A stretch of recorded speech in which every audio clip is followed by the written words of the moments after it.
night sky trying to make me see your stars, but the dark gets lonely. Now I see violet, I can feel silence. Hello YouTube, welcome back to the channel. On today's episode we're going to be looking at the brand new 2021 lineup from Benchmade, particularly the Benchmade Bugout 535-3. This has just been released here in the UK. It's been out for a couple of weeks in America. It's an everyday carry pocket knife. We're going to be looking at the specifications. I'm going to be discussing what I like about the knife and the negative aspects of it. We're going to be looking at in comparison to the Spyderco PM2 Special Edition, and also some other knives I have which are also similar in specifications. And at the end I'm going to give you my thoughts and opinions whether it's worth buying and what the applications might be for this particular knife. Right, Benchmade started off in 1979 out of California in the United States. They produced many great knives over the years, from the Griptilian, the Freak, the 940 Osborne, and they have a catalogue of hundreds of different variants of knives from different scales, colours, materials, blades, blade geometry. They're really well known in the industry and probably one of the industry leaders, along with Spyderco and Zero Tolerance. The 535-3 is a black class knife, but could also comfortably sit within the gold class category of knives, as the materials are fantastic and the design is great. It's effectively a premium evolution design to the existing Bugout series, moving away from G10 scales and S30V blade material. The 535 has the latest CPM S90V steel, developed by Crucible. It has unique properties. It is great wear resistant. It is exceptionally hard. It's sitting at 61 on the Rockwell hardness scale, which is exceptionally high for a pocket knife. It has great corrosion resistance, and the satin shine really sets the blade off. The other unique properties of this particular blade: full carbon fibre scales. It's not an insert, it's actually full carbon fibre, which are both light, it's extremely strong, and it's also accompanied with anodized blue back spacers and a lanyard loop. Also, the thumb stud is also anodized. It really sets off the knife and really makes the design pop.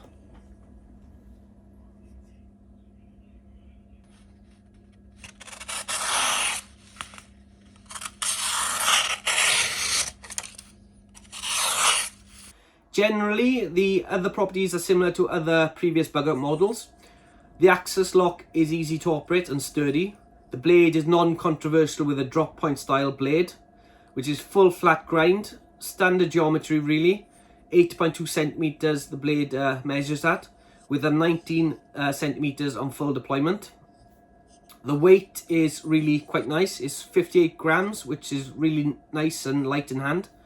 It also has a mini black deep carry pocket clip.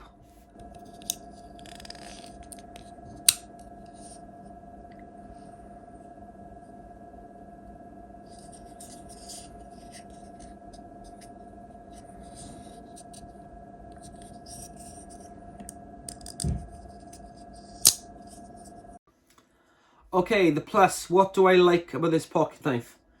The design is fantastic. It looks really professional and classy. It's certainly a looker when it comes to the design. Materials are industry leading. It's certainly a knife you can rely on for hard use. Weight is also fantastic. The balance is absolutely perfect.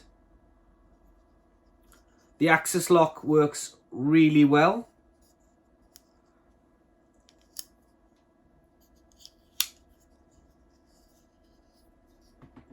The thin blade stock makes this perfect as a slicing knife. I think it'd work well at food preparation and things like that. Also opening boxes and things like that. This would be absolutely fantastic for those sort of applications. The craftsmanship is generally superb. There's no blemishes, no dents, no marks. It's all very, very rounded, very refined. Sizing is also perfect. It fits my hand really nice.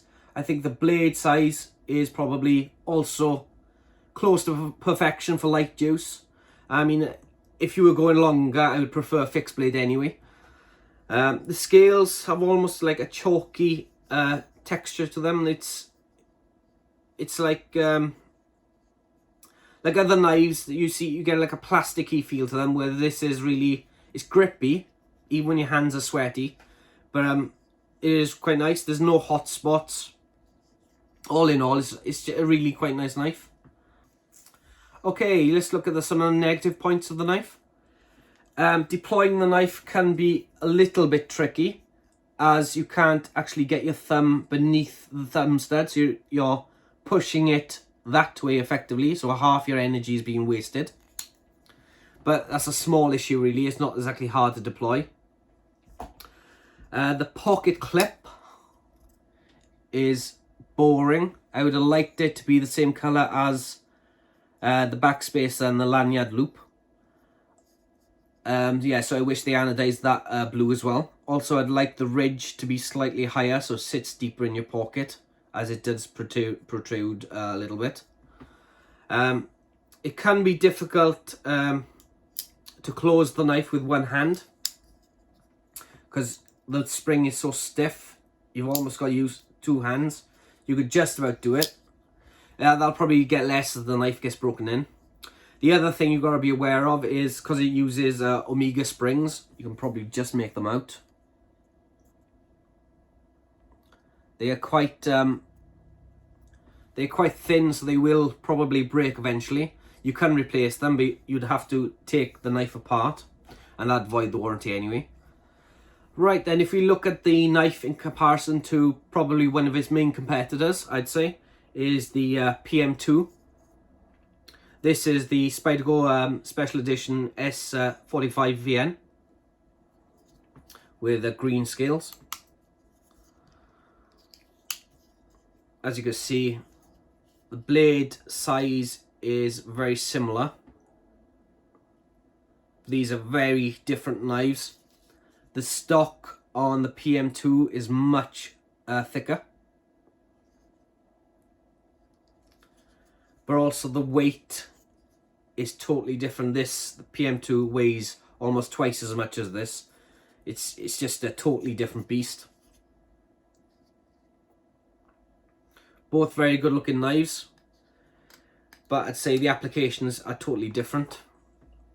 If we look at it in comparison to the Zero Tolerance 0235, which also has a lot of similar attributes. If you look at the knives, you can see obviously whoever designed the Bugout must have known of the Zero Tolerance, because almost the colour scheme's identical. They're both carbon fibre. They both have anodized backspacers with lanyard loop.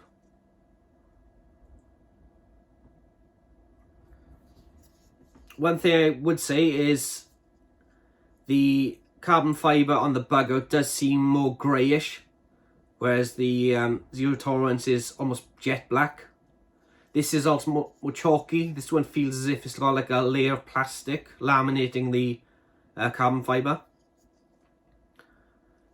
And in hand, this is definitely a better design, but obviously this is a slip joint.